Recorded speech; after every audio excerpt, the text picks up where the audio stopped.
Dobrodošli u Backstage.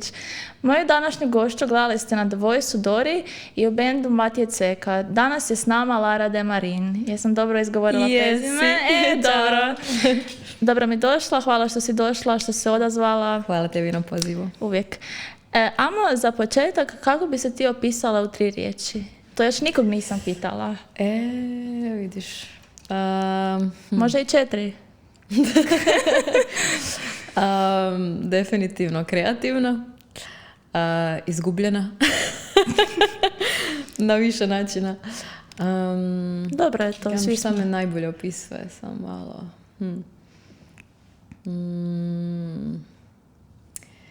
Pa rekla bi uporna i zahtjevna. Eto. Pa dobro. Pa sad kad sve zbrojiš. Pošteno. Dobra kombinacija. A gdje je te glazba pronašla? Otkud glazba? Znam da ti je obitelj zapravo glazbena obitelj, ako tako mogu reći. Je. Znači, zapravo su, da, mama i brat akademici, a zapravo od kad sam bila u maminom trbuhu, valjda je mama i pjevala i svirala, pa onda to je sve nekako bilo, od uvijek sam bila okružena glazbom i prvenstveno naravno to bio hobi i nekakvo zadovoljstvo usputno i onda je s vremenom prošla u posao. A jesi kao mala išla neki zbor ili? Pa da, svašta nešto je bilo, muzički vrtić, pa neke vokalne skupine, pa zborovi, pa glazbena škola, pa dječji festivali i tako, naredalo se toga, stalno nešto bilo tu. I kako pamtiš ta iskustva, ako ih se sjećaš? Pa sjećam ih se dobro, da. Pa uvijek sam voljela, pogotovo otići na te dječje festivale, nekako mislim da sam kompetitivna i da volim taj osjećaj zapravo i izražavanja, ne znam, i mislim da mi je to i onda i donijelo neko iskustvo i na pozornici i upoznala sam ljude s kojima se zapravo i danas čujem, to su uglavnom krug Istra i okolica. I pa evo, zapravo mi je drago da su me, ajmo reći, moji gurali, iako me nisu morali nagovarati, ali da sam uopće mogla imati takvo iskustvo. Da, a jesu ti bila stresna ta dječja natjecanja? Ili ti je bilo kao... Jesu. Ja sam uvijek bila jako stisnuta, nisam nikad voljela pažnju i uvijek sam bila uvijek su mi govorili kao pa daj pusti taj glas, pa daj se malo kreći, nemoj stajat ko Marija i tak. I onda nekako s vremenom si zapravo s praksom, ajmo reći, samo sve opušteniji i sve više shvaćaš šta ti se sviđa i šta želiš, u čemu se sjećaš ugodno i onda ideš ka tome. A to mi zvuči poznato. Ja sam slična tako. Eto. A koja te pjesma vraća u djetinjstvo? Je li imaš neku? Konkretno jedna. Gdje si smistio? Ajme, ne znam zašto mi sad pada na pamet As Long As You Love Me od Backstreet Boysa, ali zapravo, evo, ajmo reći da je ta. Pa dobro, lijepo. S 19 godina, zapravo dosta rano si se prijavila na The Voice. Jesam, mislim da je to bila 2. sezona 2016, ako se ne varam, Team Tony. Kako ti je izgledao taj proces dok nisi došla na samu pozornicu pred žiri? Je li ti to bilo stresno te pred audicije i sve to? Pa je. Ja sam nekako nisam uopće bila svjesna koliko je to velika stvar i išla sam jako nepripremljena u cijelo to iskustvo. U smislu, nisam znala da treba pripremiti s čime trebaš doći na audiciju, da nisam znala zapravo nakon samog The Voice-a kako se pripremiti za taj neki ajmo reći post-hype, kao sad je taj moment kad trebaš nešto napraviti, jer nisam ni tada, možda ću čudno zvučati, ali kao nisam ni tada imala želju 100% biti u tome. Ja sam došla u Zagreb studirat, kao vidi prilika, u Zagrebu sam, zašto ne bi probala, taman sam napunila 19 i kao ajmo ići glavom kroz zid i onda sam nekako iz audiciju pokazalo da sam došla do te blind audicije i onda me to zapravo nahajpalo jer mi sam skužila koliko ta velika stvar i koliko su svi oko tebe i koliko se puno radi prije same blind audicije, a kamoli kasnije. I onda mi je čak malo bilo žao, ajme zašto sam to kao sad ove godine napravila, kao ne znam jesam dovoljno spremna, ali sam svejedno dala 100%.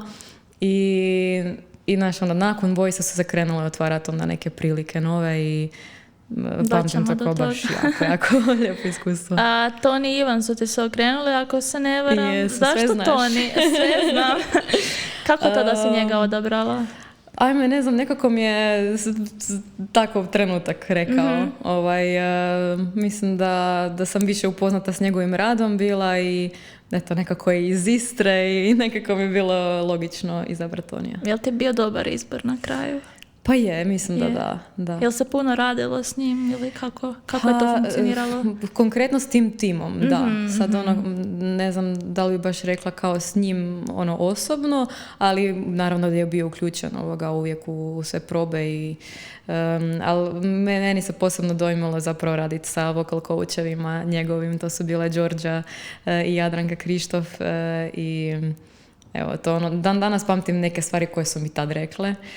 Pa... Lijepo iskustvo onda, da. Yeah.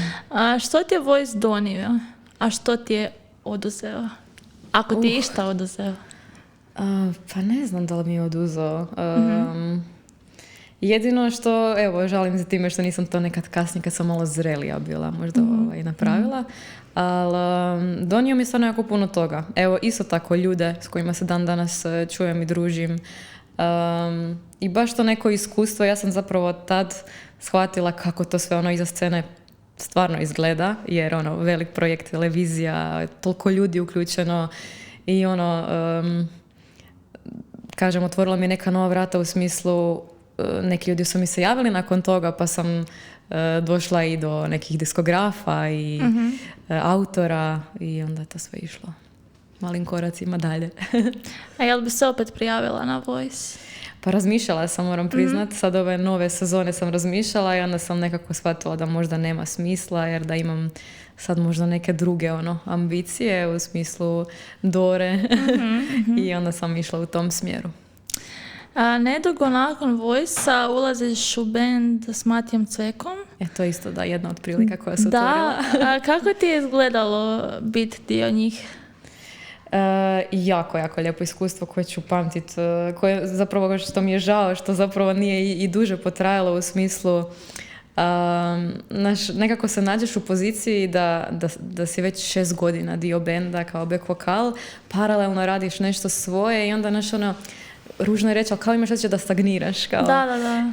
A opet teško ti je. To ti je kao da imaš full stabilan posao, sve ti je super, sve po špagi, ali želiš to nešto malo više.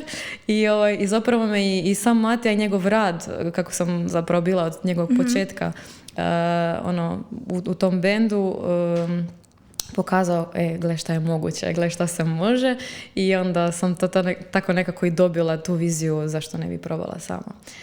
Evo. A ti si bila uz još jednu curu back vokal, Martinu, da. Martina. A kako vam je bilo među svim tim muškarcima, 2 žene? Odlično. Dobro, okej. Jako smo se dobro i nas 2 slagale i s ostatkom ekipe. Baš smo bili jako složna ekipica, mala family. A jel imaš neku anegdotu iz tog perioda? Pa vjerojatno ih je puno, a sad bi se trebala sjetiti neće konkretno. Prvo što mi pada na pamet je kad nam je pukla guma na autocesti. Na primjer, da.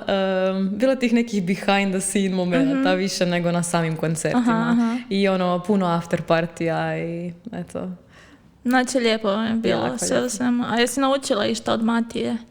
Pa kažem, da, baš to, kako stvari funkcioniraju, koliko je zapravo na primjer, bio predan svom poslu, koliko je predan svom poslu, koliko je zapravo bitno imati pravu ekipu uz sebe. Jer, evo, mislim da je on jedan od rijetkih koji može reći da su neki ljudi od početka s njim, koji su skupa s njim gradili tu priču. I, on me, na primjer, i naučio kako treba sve isplanirati, unaprijed. Kad sam mu rekla da izlazim 2020. to još bilo, sa svojim prvim singlom, on mene pitala šta ćeš poslije toga, kao što nemaš ništa spremno nakon, kao nemoj to raditi. Nisam ga poslušala, na kraju sam izašla, kao želim samo vidjeti kako to funkcionira i na kraju, evo, tek 3 godine nakon sam se usudila, ajmo sad 100%, ali sa cijelim planom unaprijed. Da. Da, znači nakon benda, solo karijera, prvi neki ozbiljni korak samostalni. A kako ti je bilo? Jel ti je bilo stresno kad ti se odlučila da ideš sama?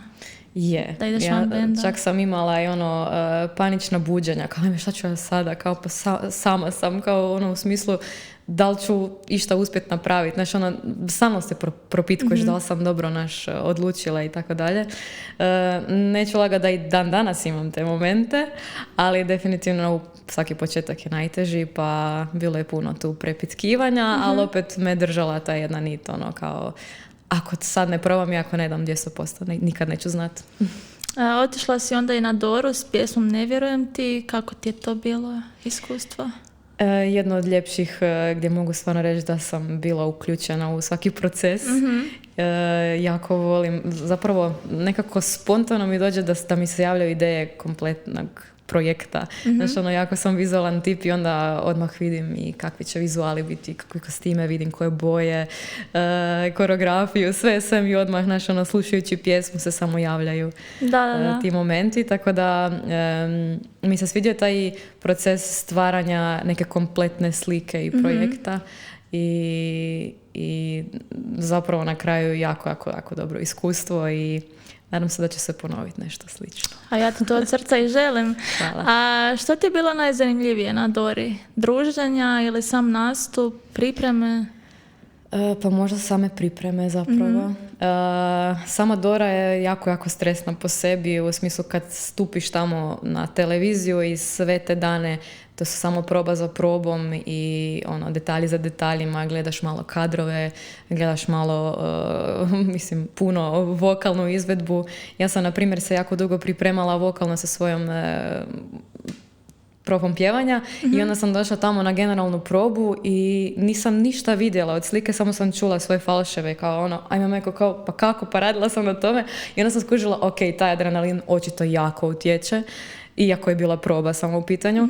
I onda sam naravno posnimila to i to s njom razradila kasnije, ali evo, kažem, pripreme su mi bile puno zanimljivije jer je to stvarno proces koji traje 2-3 mjeseca i samo je nekako jedno vuklo drugo i sve su se onako slagale kockice i onda je samo taj nastup bio onda najstresniji, ali evo, dobar rezultat na kraju. Da, a kako si se odlučila prijaviti na Doru te godine? Pa nekako sam od uvijek imala želju kao probat, jer sam Eurosong fan, od malih nogu ovoga pratim.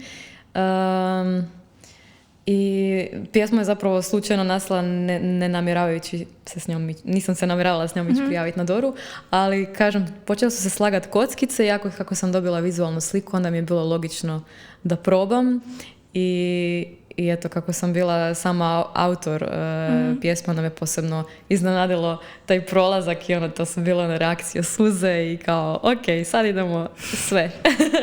A imala si dobar scenski nastup. Ja sam vidjela da si se 13 godina bavila plesom, ako sam dobro zapamtila. Da, jesi, bravo. Pa svaka čast prvo, 13 godina plesat.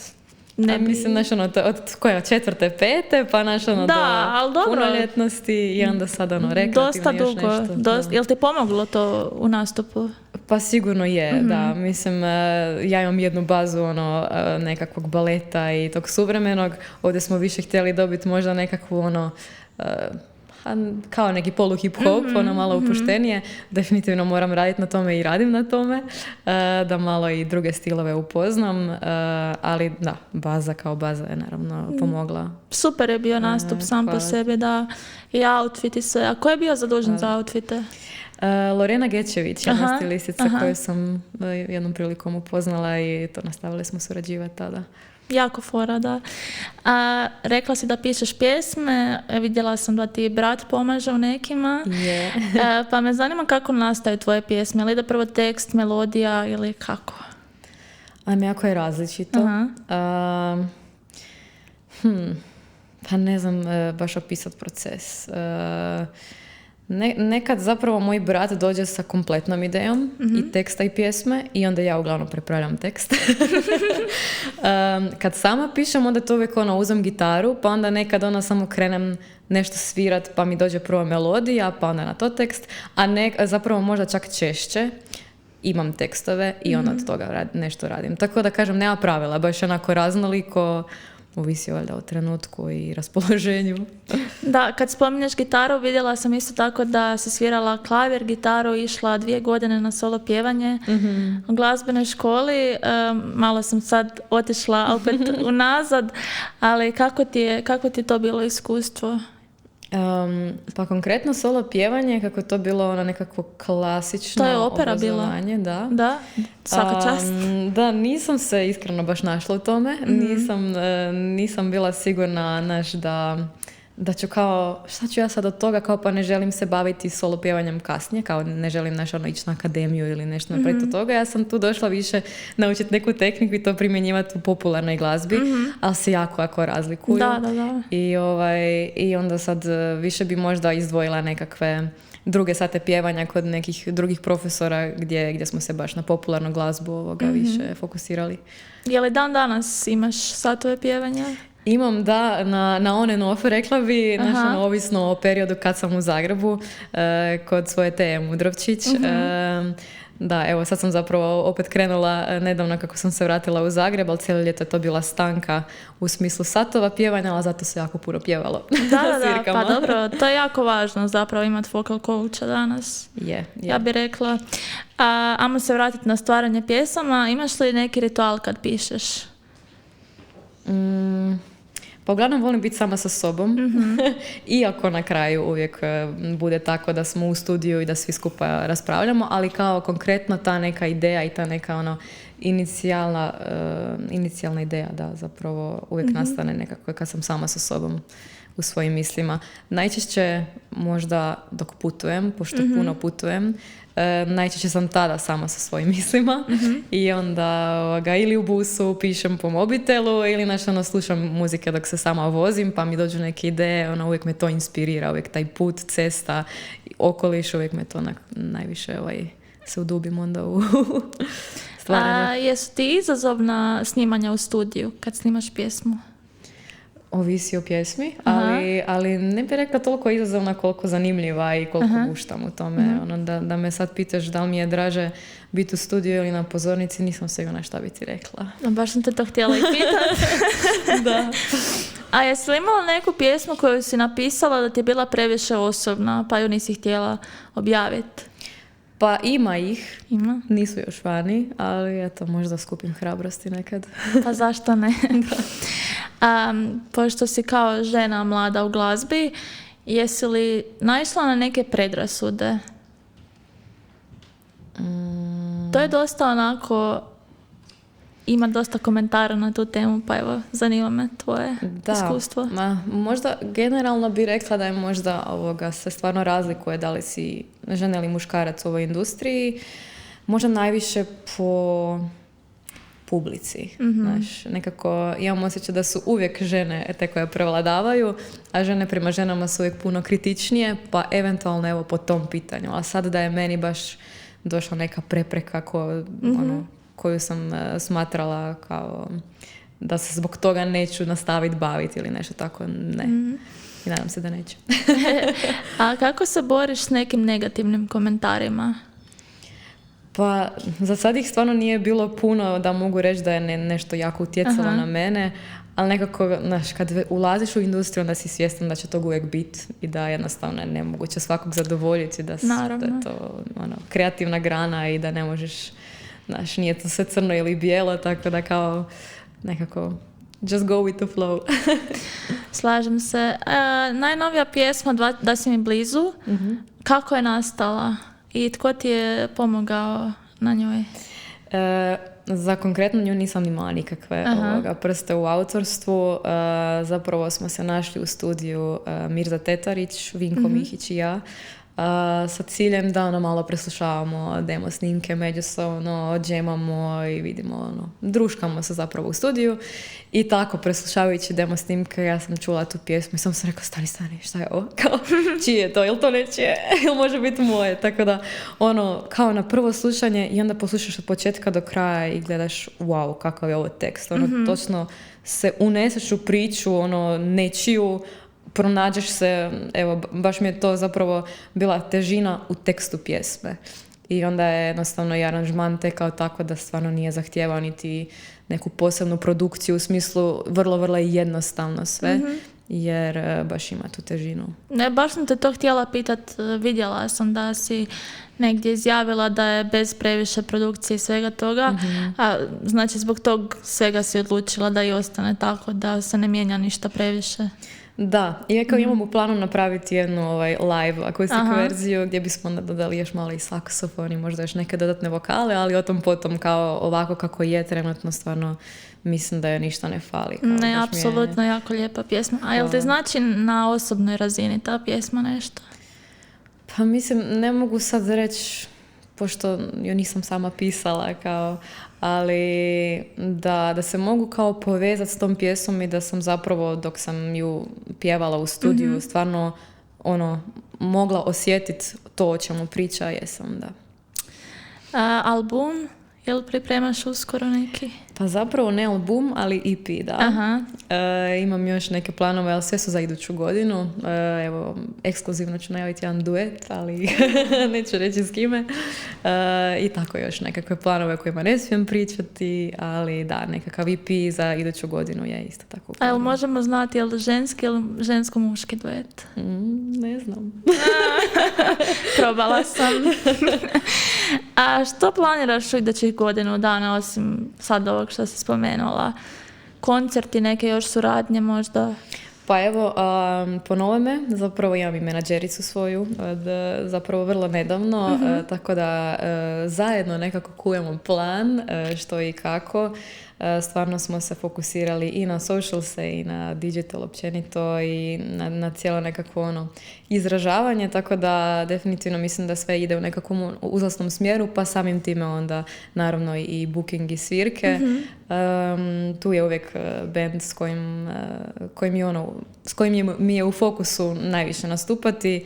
Akustik svirki naravno uvijek ima i jako mi je drago kad ljudi poprate, jer stvarno se razlikuju i repertoar i atmosfera i znaš, da li si samo s gitarom, da li si s klavirom, da li si s bendom, tako da volim te različitosti koncepata i različitosti publike koja na kraju krajeva dolazi. Tako da evo, mislim, mogu najaviti samo da će biti sve više toga. Ok, ajde da čekamo.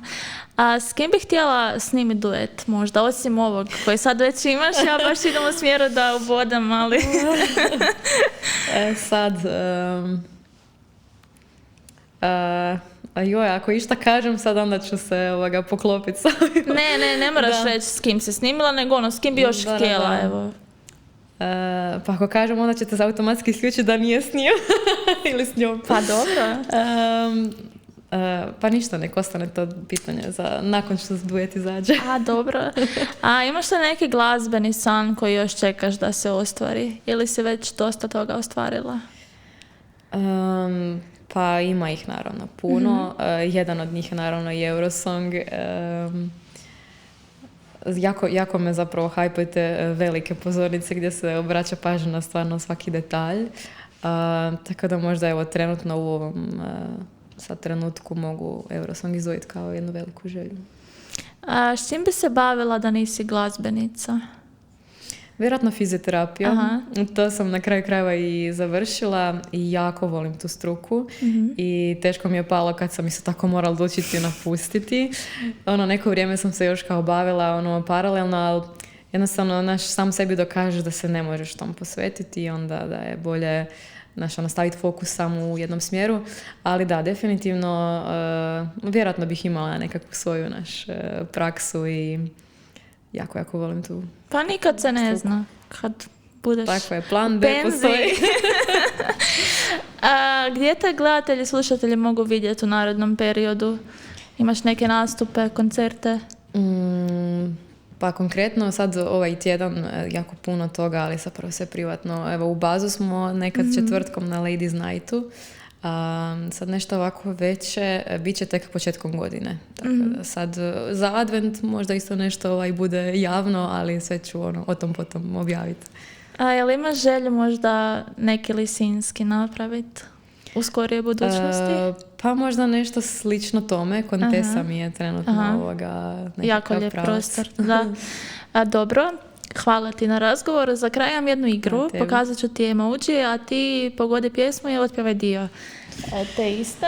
Sad ćemo to malo. Evo ovako. Ako ti treba neki hint, Ok, joj, znam kako se zove pjesma, ali ne znam kako ide pjesma. a znam da si Pravi bila, da, znam da si bila snimala s bratom to prije Dore. Kao miks pjesama s Dore. Sad si me zbunila, čekaj samo. Što mi to sad pjesma dobila? Mlada jedna pjevačica. Bila je na Dori, ako se ne varam, čak iste godine kad i ti. Ako se ne varam. Jesi bila u Zagrebu ti na Dori? Kako? Jesi bila u Zagrebu na Dori? Da. Da, onda ste bile iste godine. Nastupila je prva u drugom polufinalu. Ludedić. Da. Ajme, ubiću se. Ne mogu se uopće sjetiti kako pjesma ide. Nema veze, pogodila si pjesmu. Ja sam mislila da je Plavi leptira. Nije. Evo, ovo ćeš sigurno znati. Pristaješ mi kao dobar džins. Dobro. Živiš u oblacima mala.